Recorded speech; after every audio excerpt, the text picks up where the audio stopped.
Assalamualaikum warahmatullahi wabarakatuh. Alhamdulillahilladzi anzala sakinata fi qulubil mu'minin liyazdadu imanan ma'a imanihim.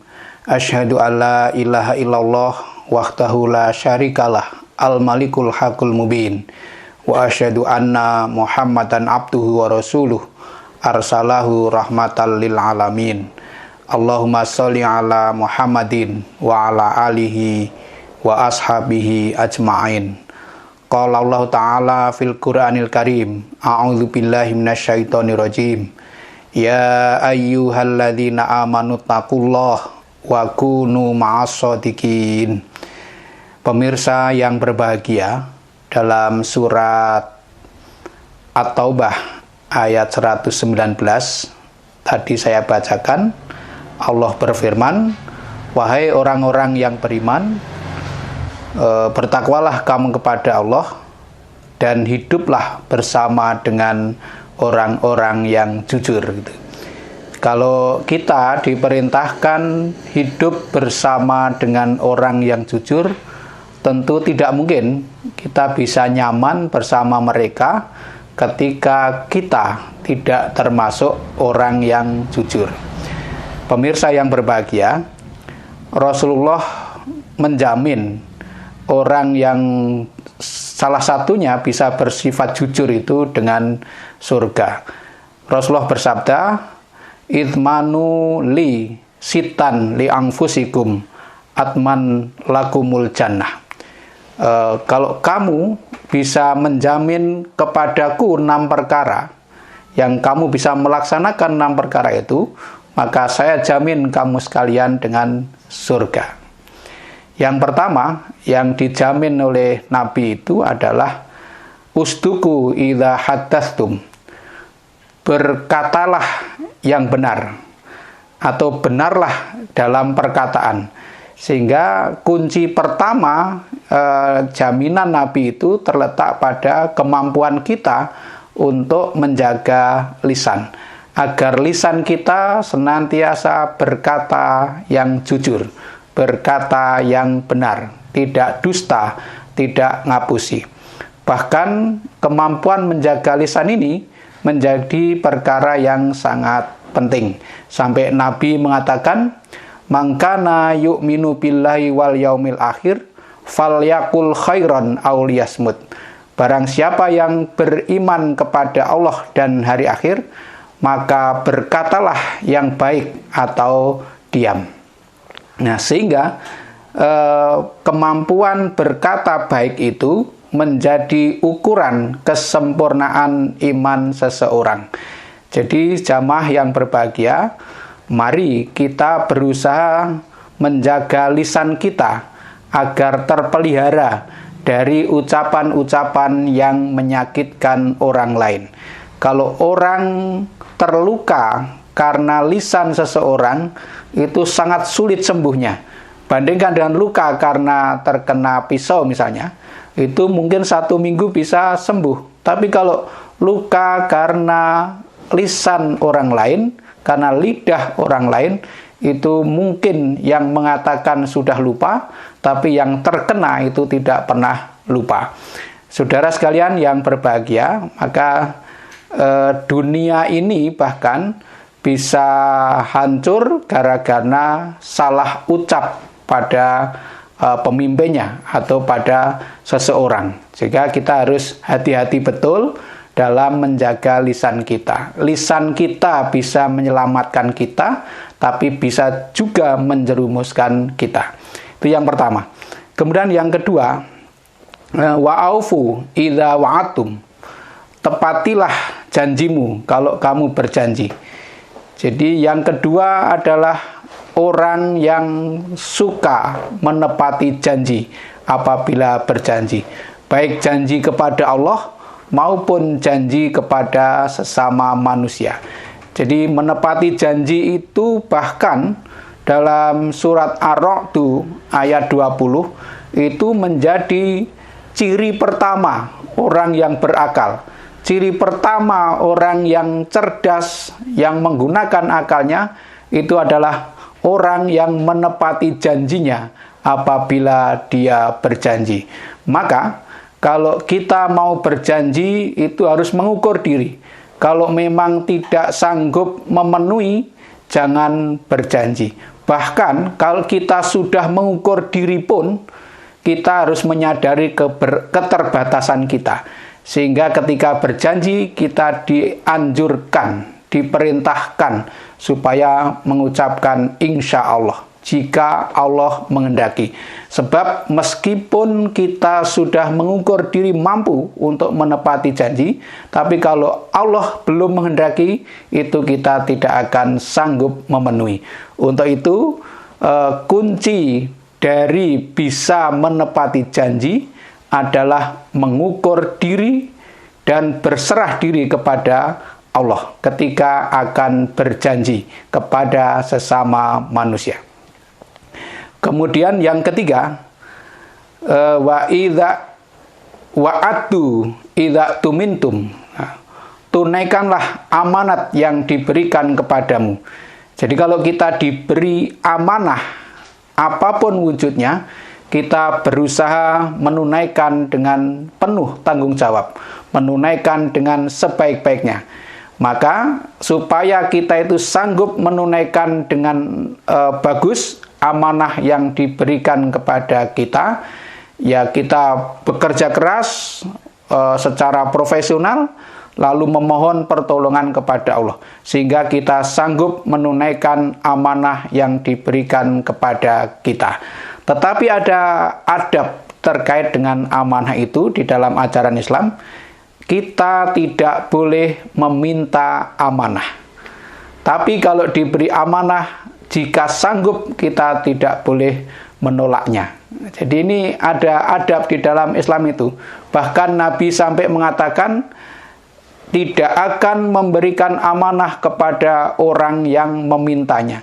Jadi kita tidak boleh meminta jabatan, tapi kalau diberi amanah dengan jabatan itu, kita terima dengan penuh tanggung jawab, kemudian berusaha menunaikannya dengan sebaik-baiknya, sehingga tidak termasuk orang yang mengkhianati amanah. Karena mengkhianati amanah itu adalah bagian dari tanda-tanda orang munafik. Nah, kalau munafik tentu tidak akan masuk surga.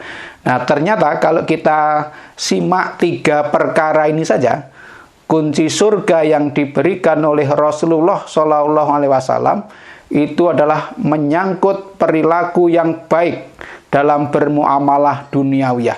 Berkata yang benar itu kan bermuamalah dengan sesama manusia.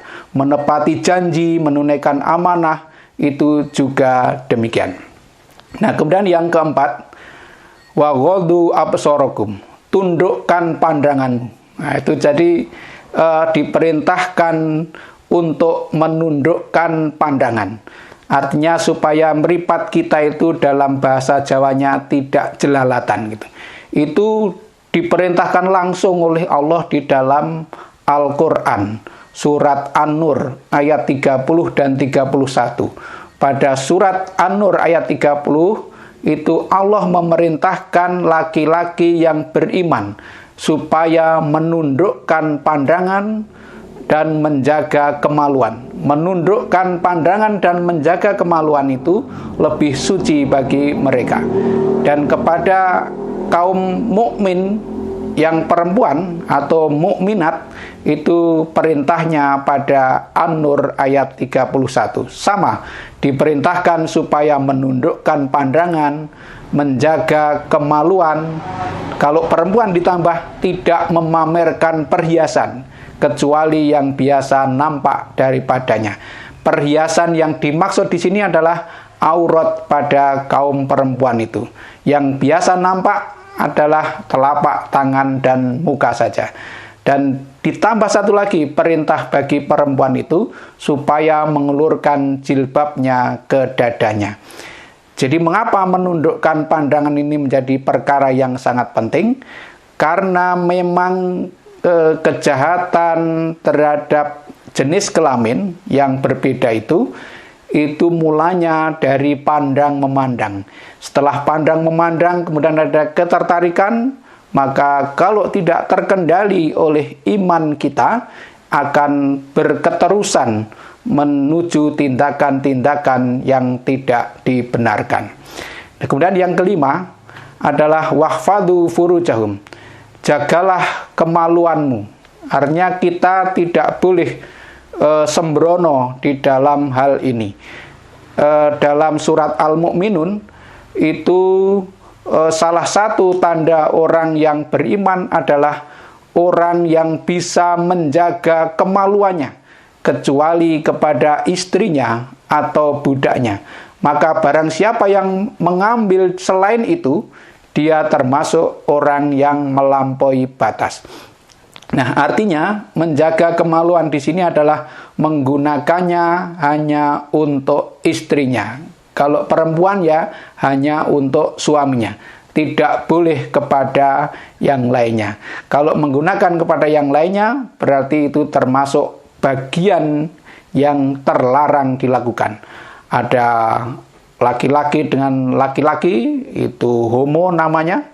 Kemudian perempuan dengan perempuan, itu lesbi. Kalau laki-laki dengan perempuan, jadi hobi itu. Nah, itu kalau tidak halal, tidak suami istri, nah tentu semuanya itu bagian dari kejahatan yang terkait dengan hubungan sesama manusia, hubungan kelamin yang memang dilarang oleh Allah. Mengapa ini sangat ditekankan di dalam ajaran Islam? Karena Islam sangat menghargai nasab. Islam sangat menghargai kejelasan nasab, kejelasan keturunan, dan menghargai kehormatan manusia. Nah, itu maka sangat ditekankan di dalam Al-Quran itu. Bahkan dalam surat Al-Isra itu dikatakan wala taqrabuz zina, ya. Janganlah kamu mendekati zina, karena zina itu termasuk perbuatan yang keji dan merupakan jalan yang tersesat gitu. Nah, sehingga saya mengajak kepada pemirsa sekalian, perkara ini jangan dipandang sepele.